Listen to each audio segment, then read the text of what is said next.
On the mainland, an imposter Mr. Howell is spending all the real Mr. Howell's money and sullying his reputation. On the island, Mr. Howell is looking for a way off so he can save all his beautiful money and eventually send help.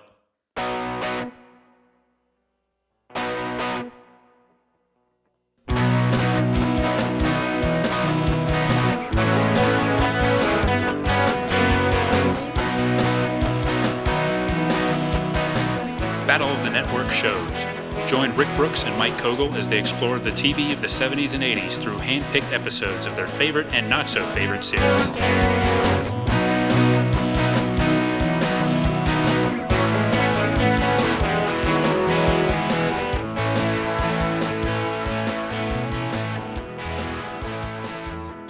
Welcome to Battle of the Network shows. I'm Mike.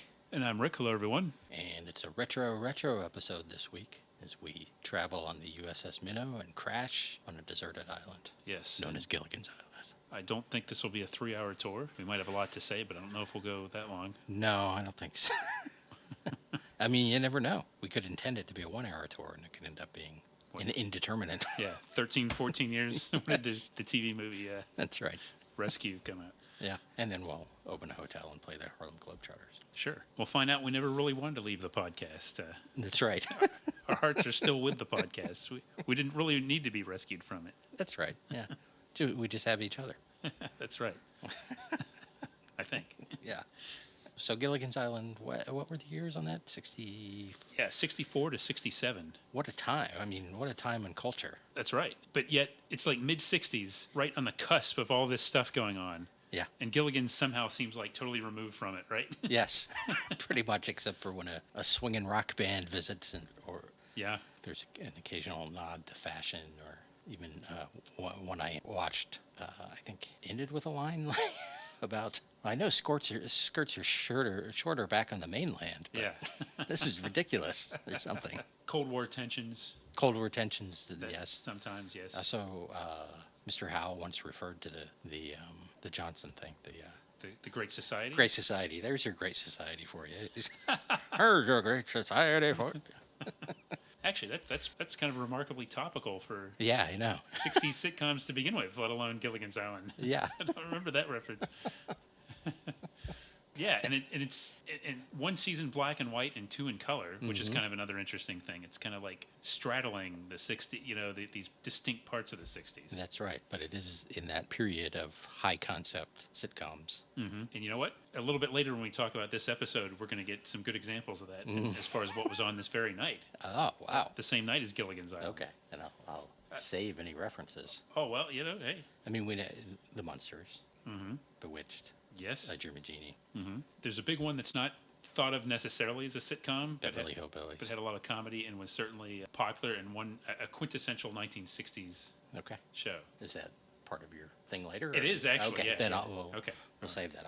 I need to be surprised by this. Okay. And of course, from the genius mind of Sherwood Schwartz. Yeah.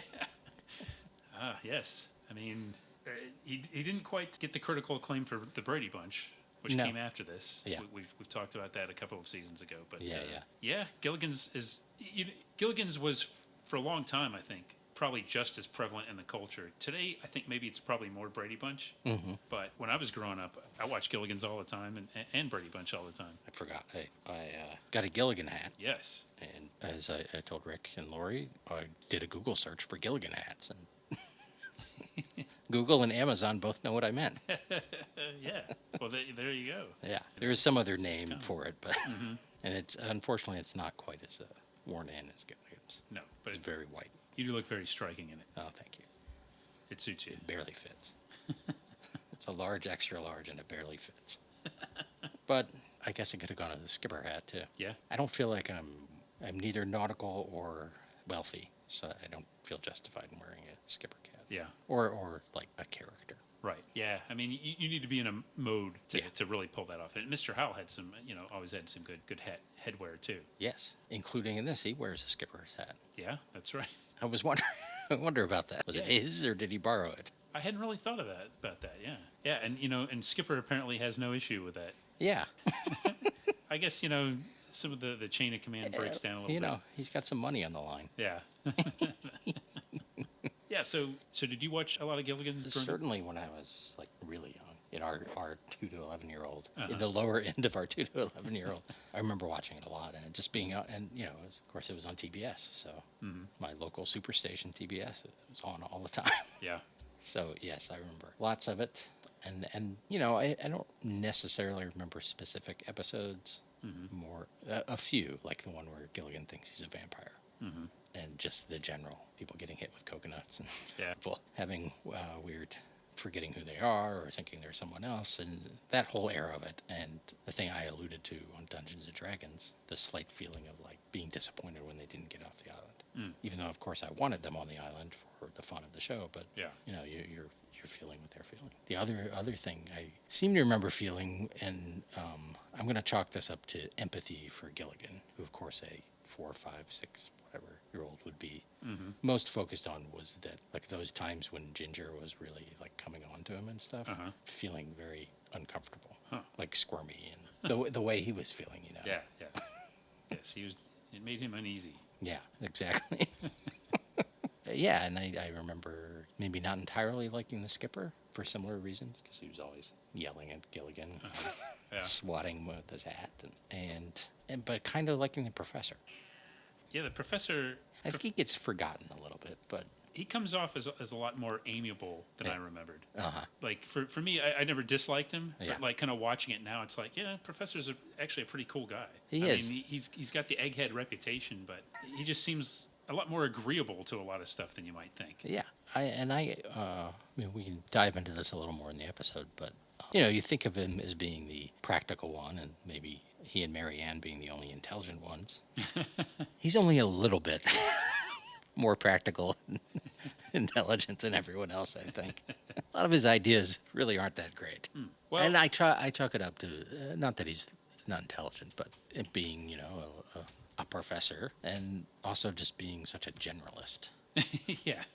He knows a little bit about a lot of things, but I don't know if he knows enough about any of them to really solve their problems. Other than the basic need. I mean, clearly he has engineered a lot of stuff so that they can live their lives there. Exactly. That's what I was going to say, was that I believe a lot of his best work is off screen, most Yes. of it. The fact that he's got them functioning with food preparation and other basic aspects of living. We don't necessarily see that in the 30 minutes we spend with them each week. Yes, we don't see him build the washing machine for the clothes. Right. But I still but give it's him there. credit for it. Yeah. Yeah. Or So- the record player they use on their stage. Yeah. I think I give him more credit than you do, I believe. I'm taking more of a leap of faith, I guess. I always liked the skipper. I saw him, as a kindly, grandpa type, uncle type. Yeah. And yeah, I didn't really. It's not like I really identified with Gilligan that much. I was surprisingly not that annoyed by Gilligan. The thing that annoyed me on the show was not Gilligan screwing everything up. Yeah. Because I always thought, they can't really ostracise him from the island. No. Now, in this episode, there's a good hint of, somebody altering his plan, or like actually saying, "Look, I don't want you to screw this up." And they could do that every now and then. But what really annoyed me was the classic thing that bugged me, like in Abbott and Costello movies and everything else, when Gilligan saw something and nobody else believed him. Yeah. It turned out to be totally right. I never liked that for some reason. Right. Yeah. So I get maybe some mild frustration when a disaster attempt would end in failure. And yes, I did get a little upset sometimes when like Gilligan would do something like blatantly stupid, like I'll go like do something totally rash, Right. and like drop and break like a radio or something like that. Yeah. So that would annoy me. But yeah, I think I probably watched it maybe a little bit longer than you did. My memory is that it was on the New York stations that I would watch, and I would watch it on there a lot when I was really young. And then by the time we got TBS, I wasn't watching it as much, but I do remember seeing them like advertised on TBS a lot, Yeah. doing like those modern ads where they had Gilligan and the Skipper, Uh-huh. kind of like in semi-character Right. promoting the show. Well, when did those TV movies come out? I think Rescue was like, I'm guessing like 1978 through like 81, like kind of in that area, Okay. late 70s, early So, 80s. yeah, that's still the same range. I'm thinking like 5 to 8 or 9, maybe. Maybe I that's when I remember it making an impression, and then maybe later like watching it and getting told to go outside. Would you have been told to go outside if it was a show other than Gilligan's Island? Like if it was like, Nova? Would you have been? Nova? Probably not. Brady Bunch, sure, yeah. Game shows, yeah. Yeah. But definitely Gilligan would be up there. Yeah. Did you ever watch Gilligan's Planet? That was on around the early 80s. I think I must have. I mean, I remember it. Yeah. And maybe I saw it recently somewhere. I think I tried to watch it on YouTube. and it was a little hard to watch. But I might be confusing that with Josie and the Pussycats in Space, Ah, okay. Yeah. or whatever that's called. Partridge Family 2099. Yes. Yeah. Well. Yeah. My Three Sons in Space. Wait, that hasn't No. happened yet. Oh, one day.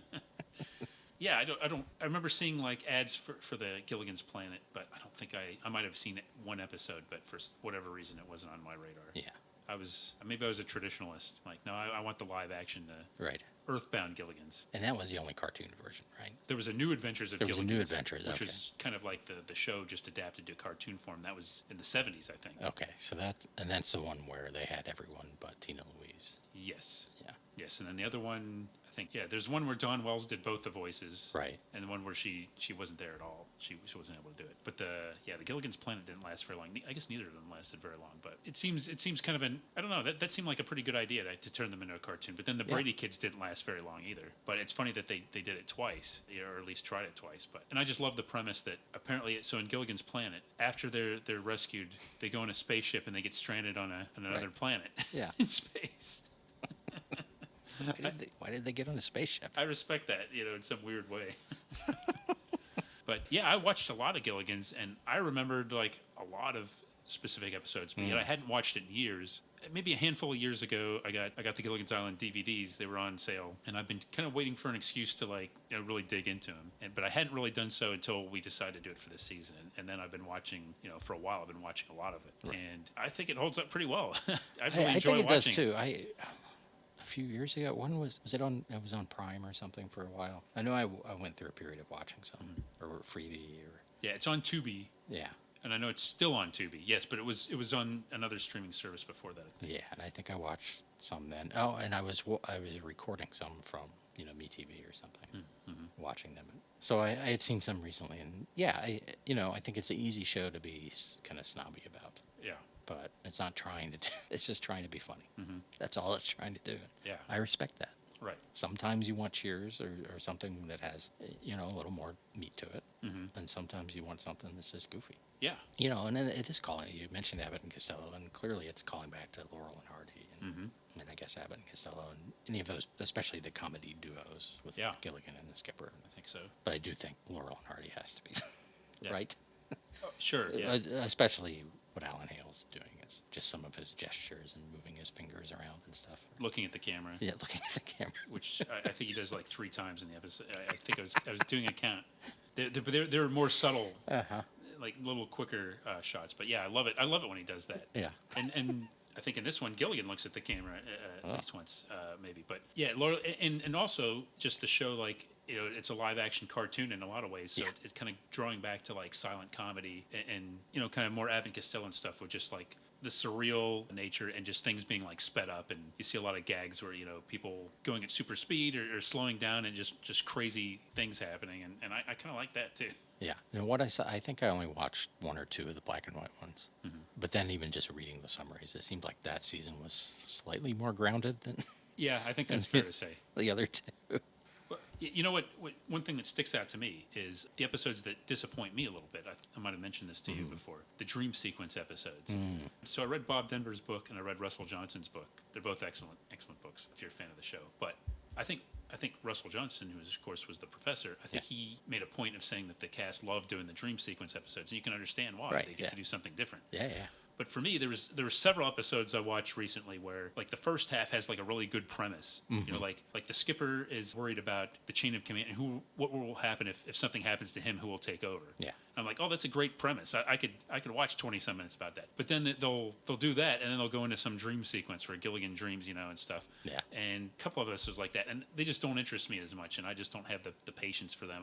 It's probably a lot more fun for the actors than it is for me to watch but then again, I'm fine with like the island. Right, I'm laughing at the stuff that's going on the island, so I don't need the dream sequence episodes. And I think there's a lot more of those as the show went on.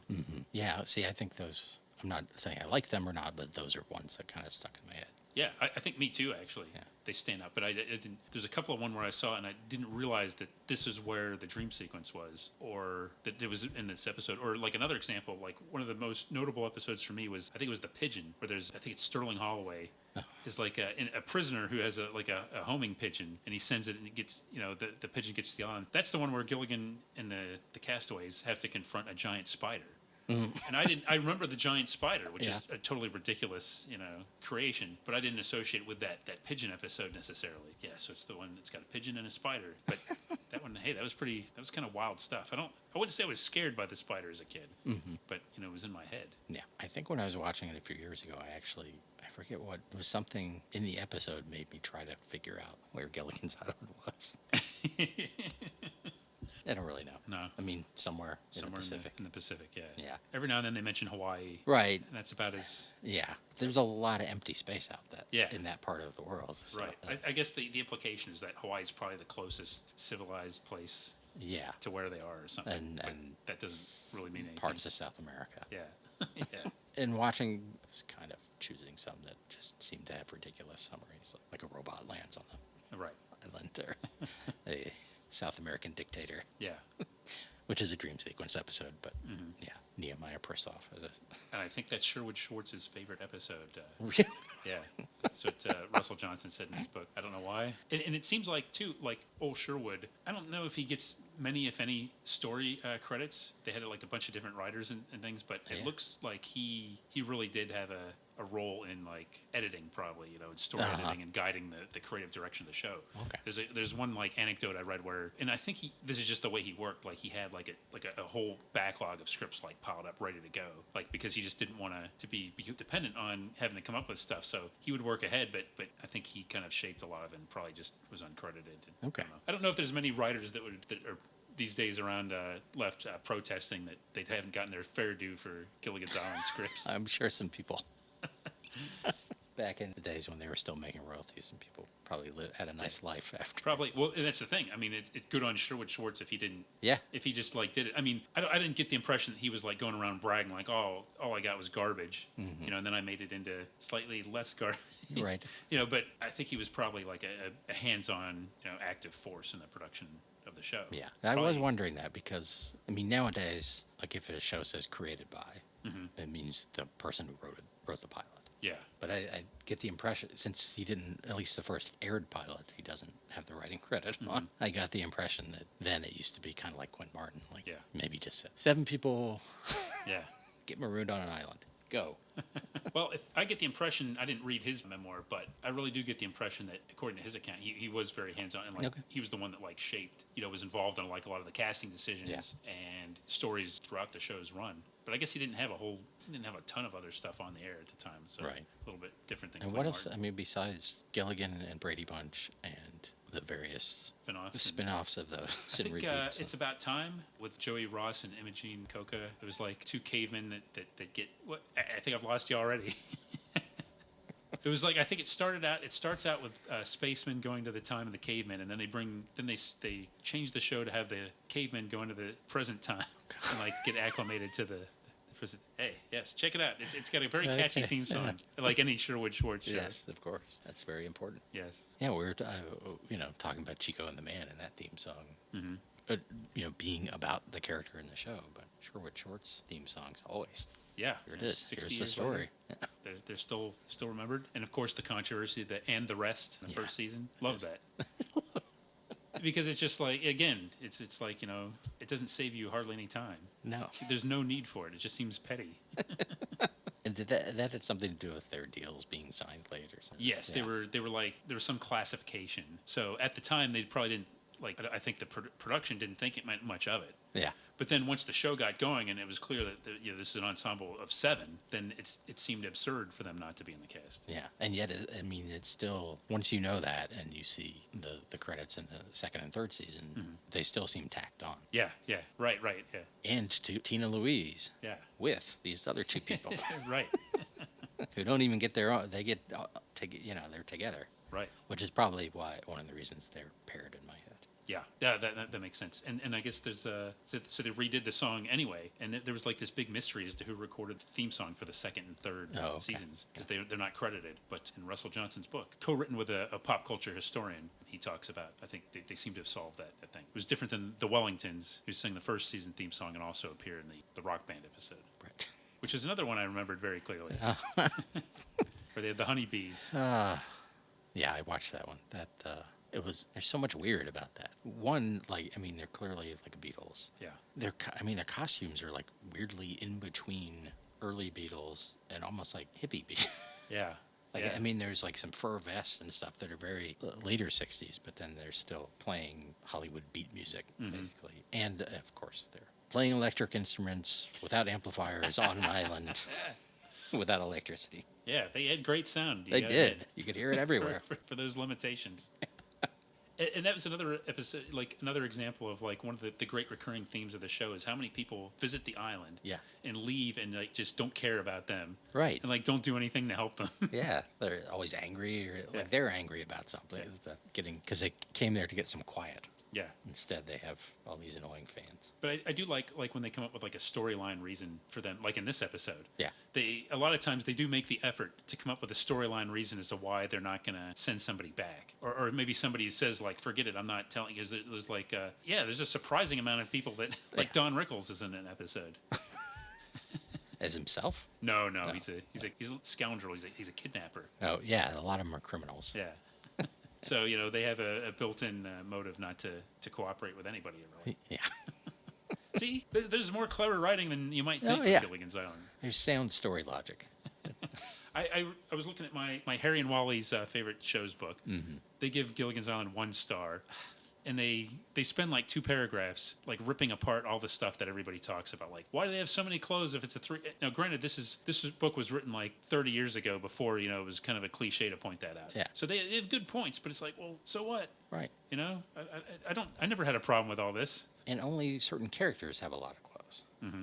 Gilligan and Skipper only have an outfit each. Yeah. Even though it's their boat. Yeah. And presumably they might have extras. Now that's a good point. Yeah, I hadn't heard that one before. The professor really only has one outfit, and sometimes a tweed jacket. Yeah. Marianne does have a lot, but she's also handy with stuff. So I feel like she's made some of them. Yeah. Since then. Yeah, I'll buy that. I won't question where that material came from, but with all these people visiting, maybe someone brought some gingham or whatever. Yeah. Ginger and the Howells are both vain and out of touch with reality. Yes. They're like Veronica Lodge. Yeah. I mean, Veronica, she overpacks for everything. Yeah. Just the way she is. Yeah. Mr. Howell brought $100,000 in cash. At least. Just pocket money. Yeah. At least to him it is. To you and me, yes, that's a lot of money. Oh, yeah. Especially in $1966. I think the bigger question is why the Howells were on what clearly was, a bit of a cut rate island tour. Instead of a chartered... Yeah. Yeah, that I don't know. I did not watch the TV movies recently. No. So maybe some of those questions are explained in those. I don't think so. Probably. I think I started watching one because those are on Tubi or something. There's one in particular. I think Rescue Yeah. lapsed is not protected by copyright, and everybody Okay. has that. Okay. I think the Globetrotters one is not. I think that is still copyright protected, and you don't see that necessarily as much. Yeah. I believe. And then there was another one, I think, wasn't there? think Well, I there's remember one, too. Rescue and Harlem Globetrotters go on Yeah. Gilligan's Island, or whatever it's called.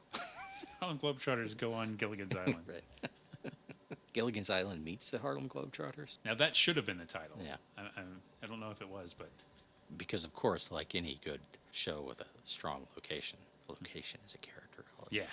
time. And it certainly is on Gilligan's Island. Yeah. I like when they make references to the other side of the island, like, oh, it could be dangerous over there. Right, yeah. Which has the effect of making their location even smaller than it already is. I really feel bad for them when they talk about that. Yeah. But sometimes they've got wide swaths of jungle and caves and Yep, lagoon. yeah. The ever-present threat of headhunters and hurricanes. Mm-hmm. There's a lot going on. There's so much. It does surprise me to think that, and granted, shows had longer seasons back then, but Yeah. there was only 3 seasons and I think 98 episodes because it's just the kind of show. It was so ubiquitous for so long. Like even if you're watching a bunch of episodes, it feels like it must have been on forever. It must have had tons of episodes, but not that many. And I even wonder, was TBS showing all of them, or were they just cycling through a certain number? I don't know. I know I mean, they did show the black and white they ones. colorized them though for a while. I definitely wasn't watching when that happened. Yeah. But I remember being surprised when seeing a black and white one Yeah. the first time. Yeah, I mean, Gilligan's Island. It just seems ridiculous not to have it in color if you had the choice because it's so Yeah. made for color. Yeah. Just the characters and the setting. Not that they shot on location, but still. No. Yeah, I guess to those who didn't like it, which is many people, there were far too many episodes, and to those who loved it, there's not enough episodes. Yeah. But it is good that that you can see it now. Yeah. It's on streaming. For years it wasn't. You can get it on DVD, and dare I say that it would look pretty good on Blu-ray probably, but I think the DVDs look great, so Yeah. I wouldn't need to upgrade. There you go. What about 4K? Yeah, I'm holding out for the 4K Gilligan's Island. Yes. That the orange of Gilligan's shirt will just Yeah. come to life. Probably burn my retinas. Yeah. We'll find out Ginger was really a blonde. Yeah.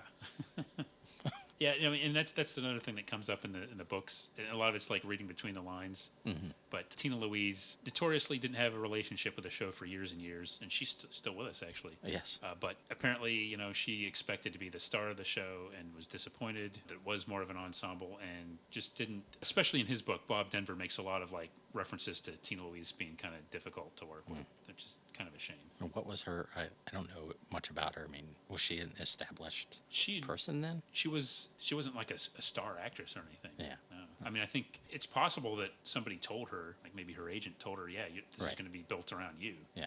It's called Gilligan's Island, but it's really about you. Yeah. Yeah. Other than that, though, it seemed like everybody got along really well, which is nice to. I know, Dawn Wells was pretty new to acting, right? Mm-hmm. Bob Denver had already been on Dobie Gillis. Yeah. I mean, if anybody, he would have a reason to, throw his weight around. Yeah. Because he was the one established star, I would say. Right. I mean, Jim Backus was too. Yeah. But I think Bob Denver was probably the bigger star at the time, although Jim Backus was probably the more prominent actor, maybe. Mm-hmm. I mean, he was in Rebel Without a Cause. Yeah. He was Mr. Magoo. Yeah, which do you think he used? Like, if he was like arguing against a line of dialogue, I was in Rebel Without a Cause, or I was Mr. Magoo. Right. The latter would probably be more effective on Gilligan's Island. Yeah. To settle any arguments. In whatever episode one of them went blind, which I'm sure happened. He provided expert Yes. Here's how you play information. It would be tempting to just start walking into stuff right away, but no, it's funnier if you just walk into the lagoon and don't realize you're walking into the lagoon. Make sure to mutter aloud. Yes. Yeah. We'll get into this because we've chosen a Howell-centric episode, but one big revelation that I've had watching Gilligan's Island now is that Mr. Howell is, to me, the funniest character.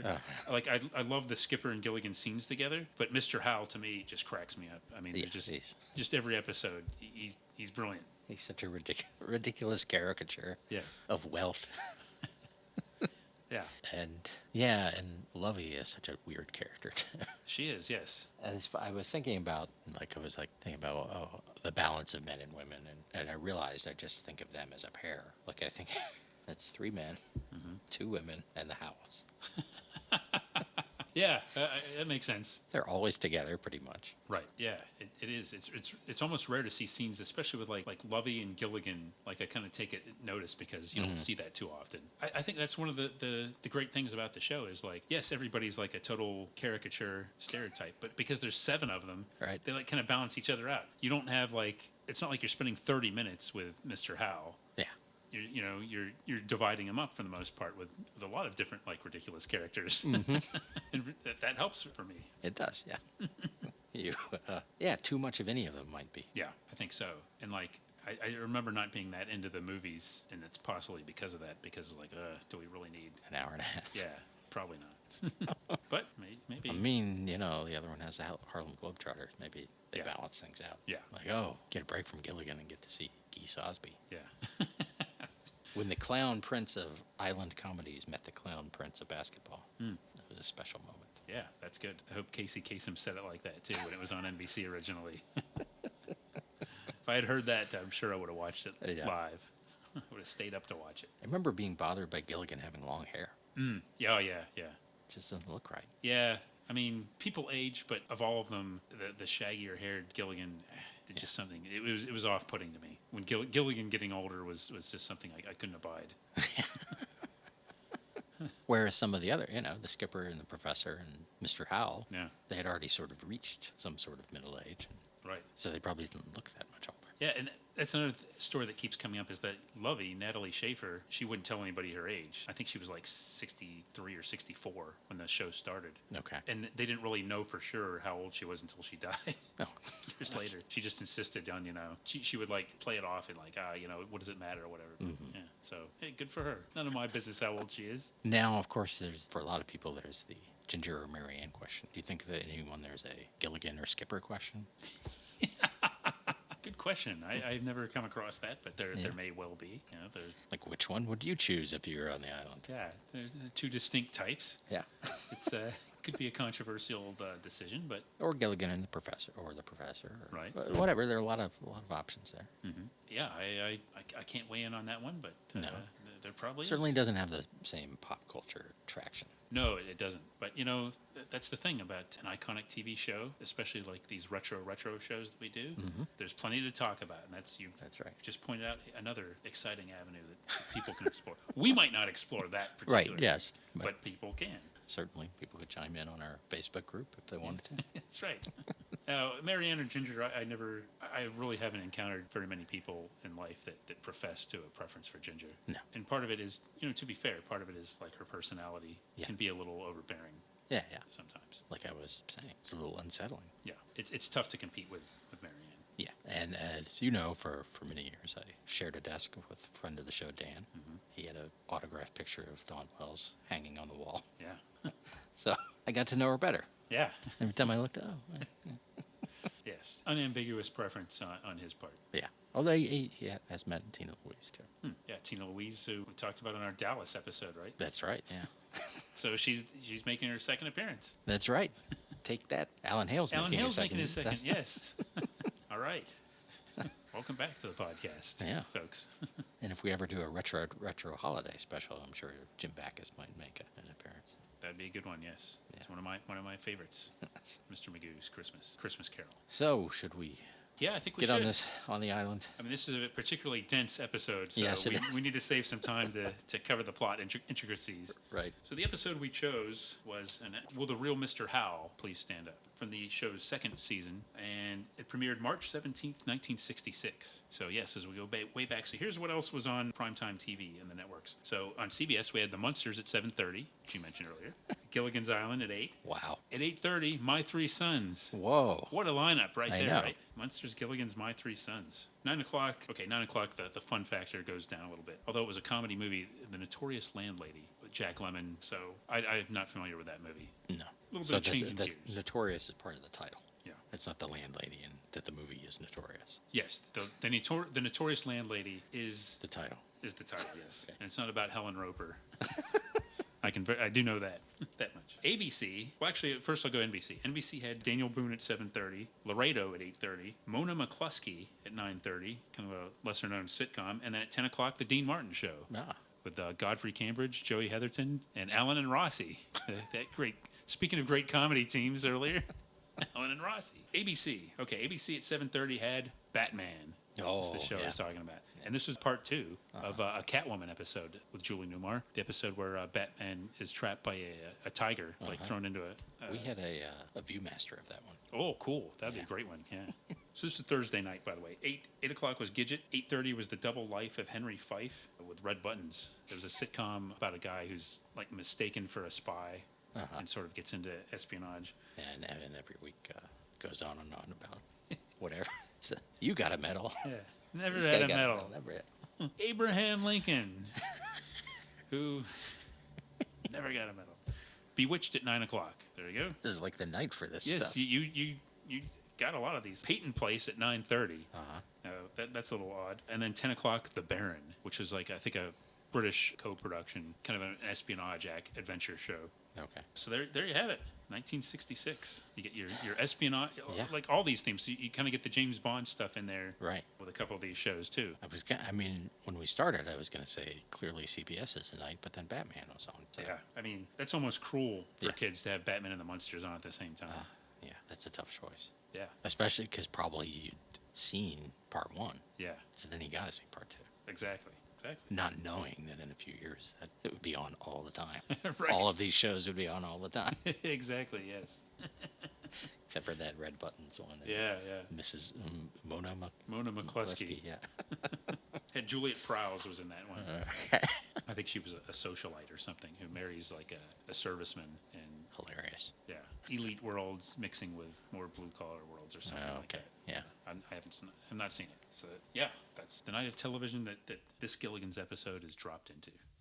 And this episode begins with Gilligan at the lagoon building a sandcastle and listening to maybe the honeybees on their little portable radio. Mm-hmm. And then it gets interrupted by a preview for a news alert that Mr. Howell has been rescued. So Gilligan runs up to where their cabins are and tells Mr. Howell that he's been rescued. They listen to the interview, and it actually cuts to the mainland where this reporter is interviewing Mr. Howell, or the imposter Mr. Howell, Thurston Howell III, also known as the Wolf of Wall Street. Yeah, I like that. Yeah. And he's also played by Jim Backus. A rare dual role. Yes, not so rare on Gilligan's Island. No, not rare at all, is it? And he claims that everyone else died. That's kind of grim for Gilligan's Island. Yeah, it is. And the reporter asks him about the rumors that he plans to take charge of his company again, and confirms that, and that he's going to sell some of his amalgamated stock to get some ready cash. And the real Mr. Howell is more upset about that than anything else. His beautiful amalgamated.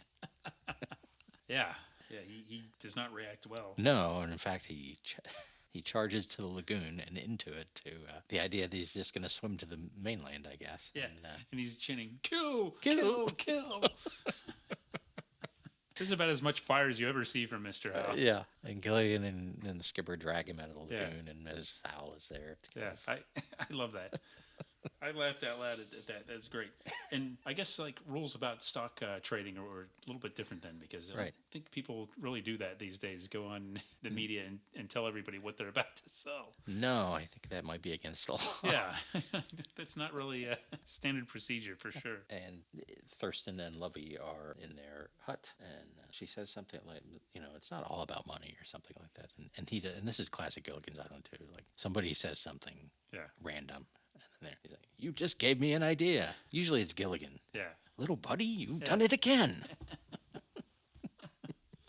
My favorites are when somebody like shoots it down right away and then says, no, actually, he might be onto something. Like the professor will do that sometimes. Yeah. Like, actually, that might work. And so he holds a meeting with all the castaways, and he explains that the first one that can figure out how to get him off the island and actually accomplish it, he'll give them $1 million, which is not much to him. Apparently, he's a billionaire. Yeah. I believe in the past, he's probably thrown out like offhanded things like there's an implication that he will make it worth their while. Yeah. But I think this is probably the first time he's ever made a formal contest out of it. Right. Because it does surprise you, does it not, that he's never thought of this before? Yeah. I mean, he's got to be regretting after seeing, what a fire this lights under everybody. Right. He should have done this on day one. Like they were just lounging around before, and all of a sudden they're actually like taking the time to come up with ideas to get off the island. Been good if he had that realization now. And see, this is evidence that capitalism is more inspiring than communism. Yes. That's why this episode is... Communism made us so complacent. Exactly.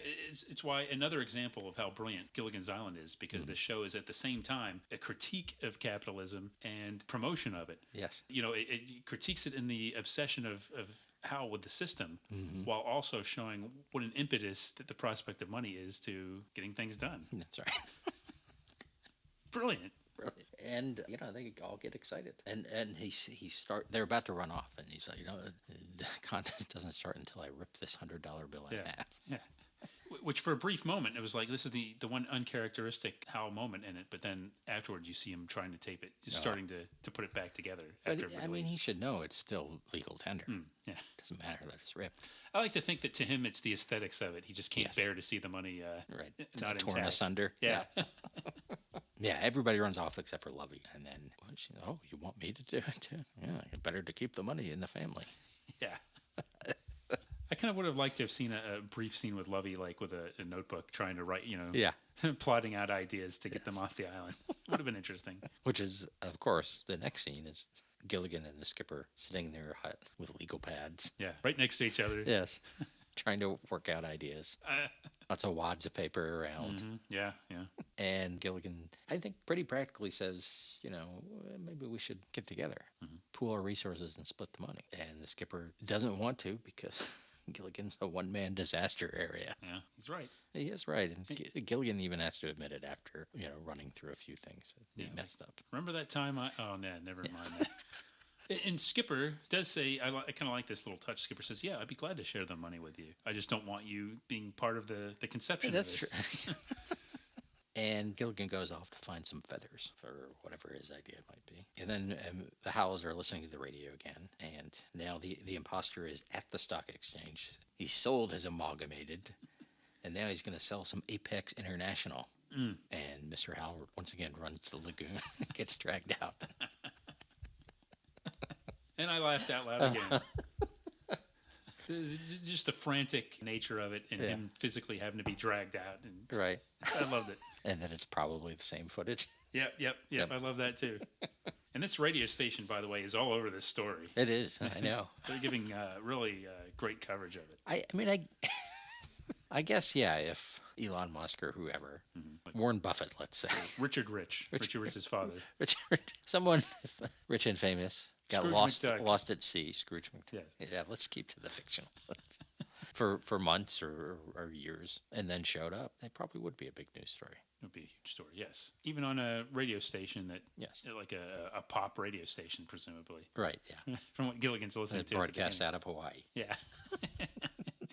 Sure. And then Ginger and Marianne are working on ideas, and they agree that they should team up and split the money. I like that they generally get along. I do, and it sours a little bit here. Yeah. This is one aspect of the episode they don't really get a whole lot. This is kind of like their big moment. But in general, they're not always like squabbling or which a lot of shows would pit them. Yeah, it's kind of like when they do, it's for some kind of story reason. A lot there's a reason for them. Every now and then that does come out, but it's for a story reason. But the base relationship is that they become friends. Yeah. Like two people from different walks of life. And I know from an episode I watched where Marianne gets a head injury and thinks she's Ginger. That before that, she admires Ginger's talent and kind of wishes she could be like her a little bit. I don't know if Ginger looks at Marianne and says, well, I wish I could bake a coconut cream pie. Yeah. She probably. But maybe she might be jealous of something. She might like it, but I guess she thinks that she doesn't need to make coconut cream pies to win a man. That's right. She can just whisper and Yes. pout.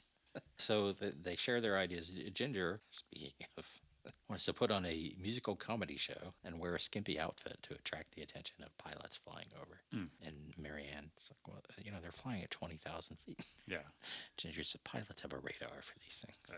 I don't have a huge problem with that plan conceptually. Yeah. But Marianne does make a good point. She does make And it, it wouldn't be the first time they'd put on a musical comedy show. No, not. And Marianne's idea is not much better. She wants to write messages in waterproof ink on fish. Yeah, that's right, waterproofing. And hope a fisherman catches one. Yeah, and Ginger doesn't really think much. No. They give for reasonable reasons.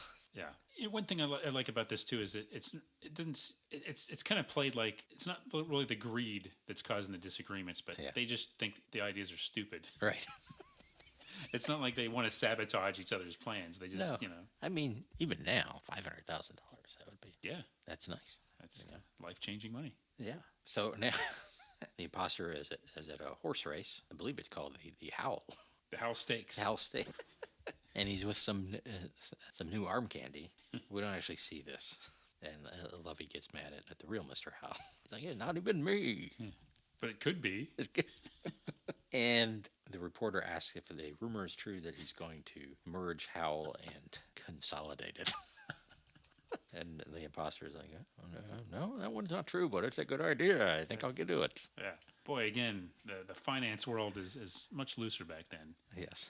I imagine Consolidated has already gone through a lot of mergers, it sounds like, at this point. It's probably pretty much what their end game is. Right, yes. Any transaction. Yes. Consolidated is, of course, their big competition is Amalgamated. Yeah. Yeah. And where does Mr. Howell, what does he do then? Runs off in a rage. Yes. To the lagoon. Kill. And then the next scene, the professor, the skipper, and Marianne and Ginger are together, and now they're all going to pool. They're all going to team up, and they've given their ideas to the professor, who's reading through them. And naturally, his idea is the only one that's worthwhile. Yeah, and I like the way he did that too. Like after looking at these, I think the one idea that has the most merit is mine. And his is to build a pontoon boat that can, I guess, get Mr. Howell out to the shipping lanes. Yeah, yeah, And they're going to use the bicycle from the washing machine. yeah. So you can power it. And one of the girls asks, where Gilligan is, and then he shows up. He's on the roof of a hut wearing wings made out of feathers. And it's sort of a ludicrous moment. He jumps off and starts flapping, and he's flying. Yeah. Until the skipper says, "You can't fly. Yeah, it's impossible." And he just does the classic Looney Tunes drop. It is? Yeah. And then once he realizes, yes, he drops. I loved it. Again, like a live-action cartoon. Yes. Also, real quick, I want to say that for some reason, I like the specificity of the professor's plans, like the phrase shipping lanes. Yeah. That being the goal. Now, it would be ridiculous to expect him to get all the way to Hawaii or something on a pontoon boat. Yeah. But at least he can get out to the shipping lanes where he's got a fighting chance of being spotted by another boat. And I guess maybe they haven't tried that because it could only maybe sustain one person or something. But, and then the next scene, they're finishing up building this boat in the lagoon, and of course the skipper hits his thumb with the hammer, which I don't know, that amused me because he does that all the time. Yeah. And the girls show up with a barrel of water and some hardtack. Yeah. Good old hardtack. Good old hardtack. And it's ready to sail, and they're having a little ceremony, sending off ceremony. Mr. Howell is standing on the boat, and Lovey is taking pictures with a camera that doesn't have film in it. Yeah. And he's wearing a skipper hat, and, sort of a yachting outfit. And he gets on the bike and he starts pedaling. The boat goes into the water and immediately sinks. Yeah. Give the show credit here because they had just the right amount of build-up to make the sinking be even funnier. Yeah. They don't just show it like right away, but they do give him like that send-off. I think makes it even funnier when it goes right into the water, and I did think that was funny too. Yeah. And then there's bubbles coming up or something. Oh, and he shoots. They give him a flare gun in case he gets into trouble. Yes. And he sticks his hand out of the water and fires it, and they all sit there watching the flare. Lovey's like, I think he's trying to tell us something. And there's another scene. He's listening to the radio, lying in bed. The imposter has now gone to Hawaii, where he's setting off on a yacht trip with a crew of 49 women. Wow. And Lovey is being encouraging to him, but then the professor stops by, and they're having a quiet conversation. It's clear she's worried at this point. And she's concerned that all he's thinking about is money, and that really he needs to see a psychiatrist. And the professor's my favorite line. I can't profess to be a psychiatrist, but I do have a master's degree in psychology. Yeah, that's great. So he does it. It goes and does the old say a word, say the first thing you could think of in response, and he runs through like 5 things, and they're all money except for children, which is tax deduction. Yeah, great capper there. Yeah, and there are things like happiness and money. sadness. Money. And he's got that look at his face. Money. And he asks Lovey, well, what did they do during the Great Depression? Or he says stock market crash, but that's what he means. Right? Yeah, like when they would have been like 20. Yeah. And she says, we took away his radio. And yet he doesn't then go, we should take away it. Oh, no, he does. That's right. That's the plan. Yeah, so then we see, the next scene, we see Gilligan and Skipper. That's right. But before that, we also learned that the imposter is, they asked him what if he runs out of fuel, and he's not to worry, he's taking money to burn. Yeah, he's a real hedonist, isn't he? Yes. He seems to be obsessed with money, but he seems to be really, it's all just means to get pleasure. Yeah. Whereas Thurston Howell, the third, is purely obsessed with money. Yes. Like for its own sake. That's right. There's something admirable about that, isn't there? Well, yeah. There's a purity to both of those. Yeah. Sure. And so, he's later, it's nighttime, and he's sleeping, and Gilligan and the skipper crawl in to steal the radio. Skipper's like, I'll pry his hands up because he's clutching it, and you pull the radio out, which works until Gilligan then says, got it. Yeah. That wakes him up, And he's upset, but then Gilligan, to cover it, turns on the radio. It's like, oh, we're just listening to some groovy tunes or something. And a news break comes in, and the imposter has fallen overboard, holding a bottle of champagne and a crew member's slipper that he was drinking champagne from. The next day, who should wash up on shore with a champagne bottle and a slipper? Yeah. But the imposter. I love that he's still got the champagne in the slipper. Yeah. And he's got a skipper hat that managed to stay on. Yeah. Those must be pretty good hats. Yeah. I might have to get one of those, actually. And the Howells are sitting out. Mr. Howell is reading what is it? The Society Register? Social Register. Social Yeah. And he asks if the offer is still good, but since the imposter, it's only for half the amount. Yes. So it's still there. Because there's nobody out there trying to, spending all his money. Yeah. So he's halved the amount of the reward. Yes. So Gilligan does take some measurements so he can build him some new wings. And then Lovey has brought him some papaya wine. Is that what? Yeah, like palm root wine. Palm root wine. Some new concoction. Yes, apparently they've come up with. Pineapple cup. Yeah. And then she goes off, and the imposter is waiting in the bushes, and he lures Mr. Howell. Why does Mr. He Howell just go sneaks out up behind him because, That's right, yeah. Howell's still lounging and reading or whatever. I think he just sneaks up behind him and pounds him over the head. Yeah, and then drags him into the jungle and switches clothes with him. He does not like this wine. No, he doesn't. He hasn't been stuck on an island for months and having to put up with this kind of stuff. He's just been like living the high life. So in the jungle, Mr. Howell wakes up and thinks he's hungover from the wine. Yeah. And then Gilligan comes by and sees him, and then Mr. Howell's confused about why he's there and why he's wearing those clothes and all of this. Gilligan moves on, and then he runs into the other Mr. Howell, the imposter, and he's classically confused. Gilligan confused. And then Mr. Howell finds the imposter, and Gilligan has gone off and gotten everyone to come back, and they're both there, and even Lovey can't tell them apart for sure. Yeah. She says that he has a mole on his elbow, and they both have moles in their elbow. Gilligan also says he has a mole, but he won't tell them. So the skipper can't where show it it is. to anybody. And so Mr. Howell, the real Mr. Howell, asks the imposter a series of questions. What's his favorite reading? The Social Registry. But the imposter knows that answer. His favorite exclusive club is the New York Stock Exchange. Yeah. Then, that checks. What's more important, money or his wife? The imposter says money, but they're kind of arguing about that. But I don't It seemed to me like Gilligan. It seemed like that cinched it actually. Yeah. Like, that really proves it. This is real Mr. Yes, the imposter. And then Presser shows up with there's been a report on the radio, and the imposter, they figured out that the imposter was an imposter in the real world. And yes, his signature gave it away. That's right. And they're going to test that, and the imposter runs to the lagoon and dives in the water. Then later they hear about the rescue of an unidentified man, who presumably is the imposter, but no one knows who he is. Mr. Howell explains he can't tell anyone who he is because he's wanted. Right. But what's odd is that apparently this time nobody recognizes him as being a dead ringer for Thurston Howell III. I think he was rescued by some South American fisherman or something. Okay, yeah. But Lovey's still not sure a little bit. Mr. Howell said, me. Yeah, I love that. Yeah, he's kind of like, pouting. Yes. In classic Thurston Howell fashion. Mm-hmm. Yes, and I do want to add, in classic 60s TV mode, of course, both the Mr. Howells are kind of equidistant on either side of the screen yes. in a perfectly symmetrical fashion. Right, with a tree right yes. in between them, right? So I was glad to see that. Yeah. And another thing, I think they did something sort of along this, not as blatant as in other episodes. Another thing I love, and I've seen this a lot on Gilligan's On, and I like this in all shows, is when somebody's listening to a radio, and the radio says something, and they're like, yes. It can't be that, and like, yes, it is that. Like the radio responds to them as if they heard them. I love that. Yeah, I think it was the imposter, when he was talking about selling stock. Okay, yeah. Like, yes, my amalgamated or whatever. Yeah. Yes.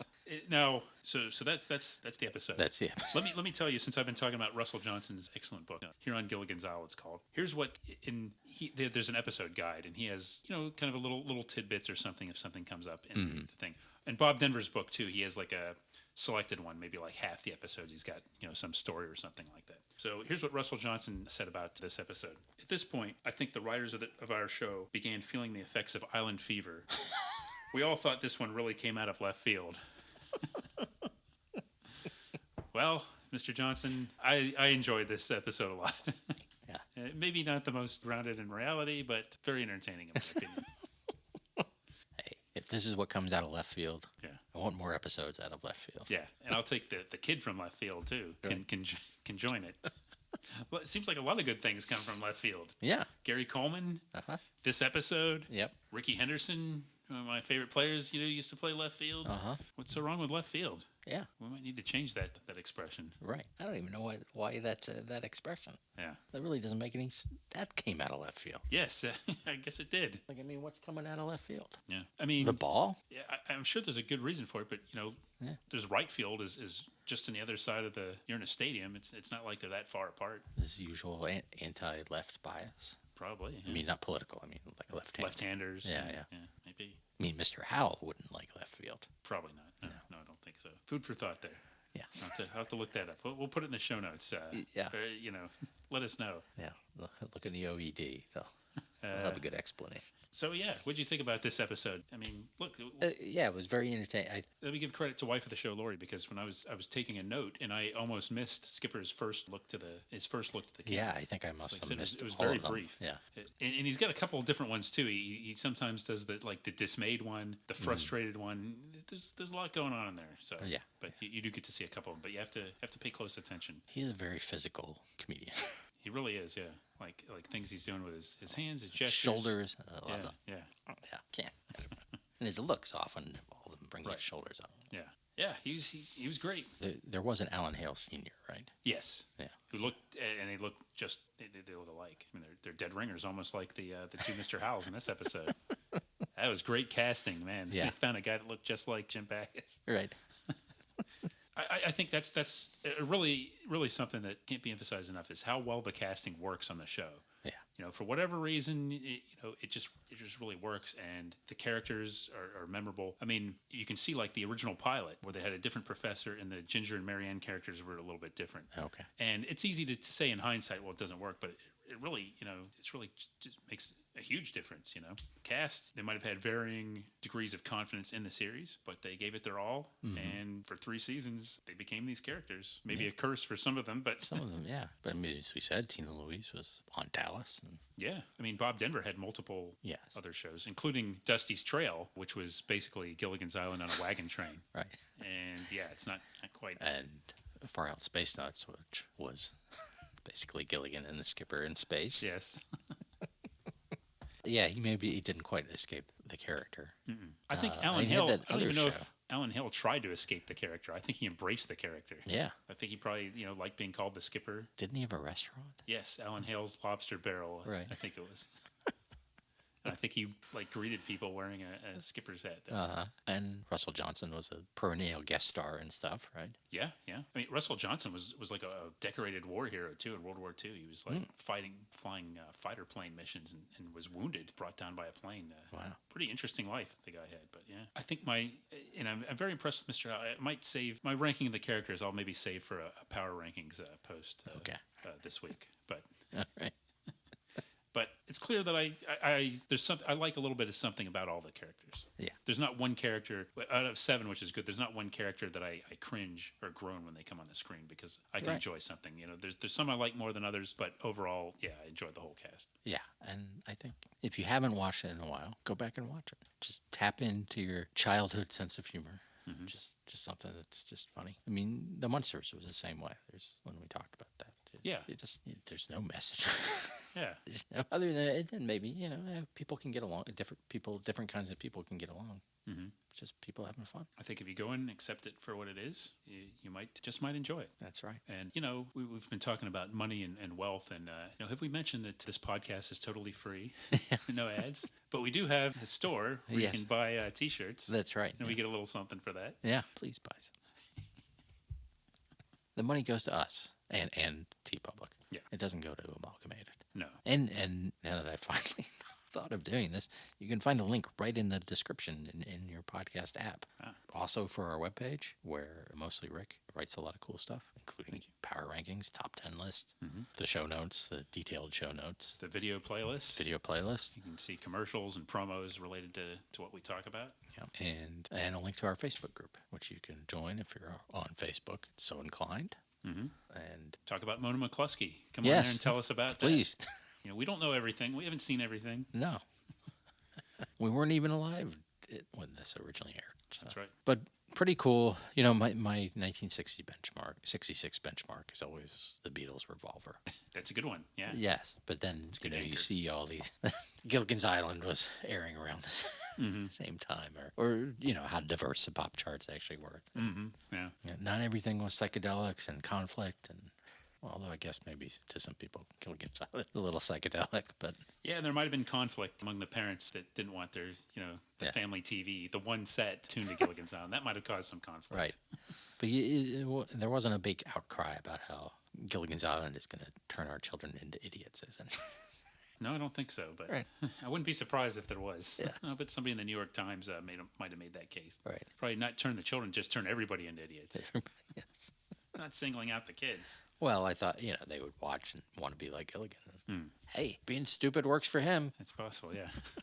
That would be more of a concern than like kids trying to imitate Batman and like fight criminals and stuff. Yeah. And do dangerous stunts. It's Yes. like, no, Gilligan, that's going too far. Can't have kids imitating him. Right. I guess maybe Gilligan's more accessible, so you could put on a Gilligan hat and go running around and try to fly off a roof with feathers. Or would there be concern, about kids dropping coconuts on each other? Oh yeah. Well, there was that one scene of violence in this episode.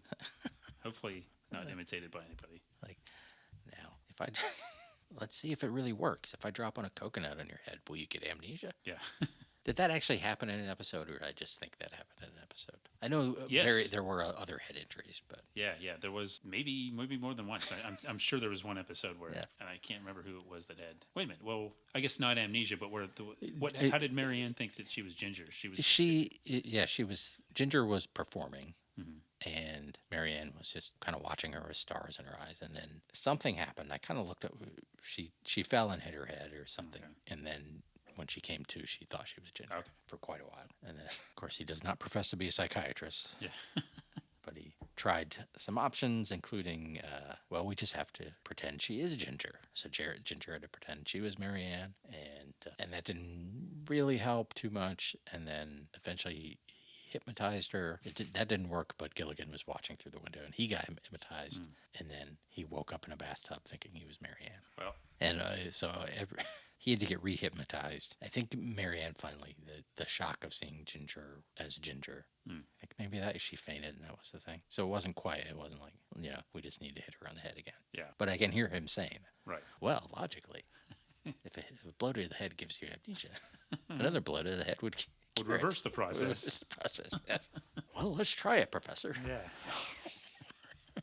I'm gonna have to watch that episode. I don't really remember that. I remember you were talking about it, and I've read the description, but yeah, I haven't. It's don't pretty remember seeing funny that one, because it's not surprising that Dawn Wells was able to do both voices on the cartoon, whichever cartoon, because she does a very good job of impersonating Ginger. And Ginger does an okay. She's fine too.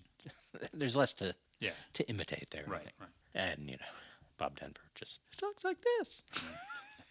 And changes his posture a little bit. He's running around in a towel the whole time too, when he thinks he's Marianne. Yet Marianne, I don't remember running around in a towel too much on the island, and that I would remember. Yes. Well, there you go. Now, we've given you 98 of these episodes, and Yep. there's plenty there. Guest right. stars, zany plots, spiders, Robots. menaces. There's one where a space probe crashes on the island, and the people at NASA are watching them, thinking they're aliens. No relation to the death probe, I hope. No, but it did make me think of it.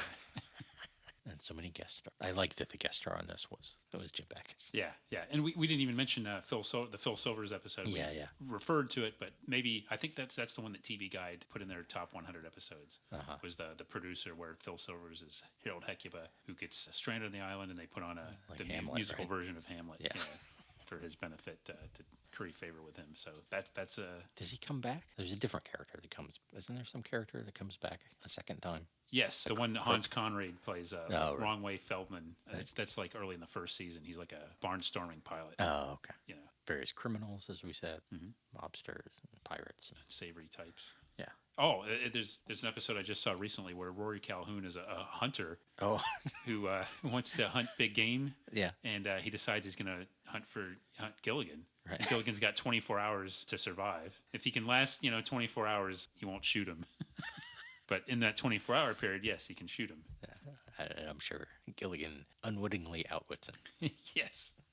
That was actually, it was an interesting episode. Then he flees. Yeah. I think that's one of the last episodes. But yeah, it's kind of a grim episode, really. Yeah. I think maybe that was on Wikipedia. I was looking through there or something. And it had a footnote based on the most dangerous game. Of course.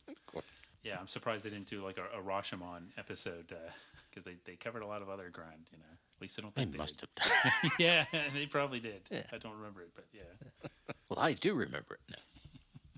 Anyway, that's Gilligan's Island. Yeah, hope you enjoyed our trip to the 1960s. Yep. And, let us know what shows you'd like us to do in future seasons Yes. that go to this time period. But And let's hope this pontoon boat gets us off. yes. All right. We'll talk to you again. This episode brought to you by Amalgamated. Beautiful Amalgamated. This episode also brought to you by Grumpy and Friends, the reboot you never expected. This episode also brought to you by Coconuts. Name another nut that can provide milk, pie filling, and both cause and solve amnesia.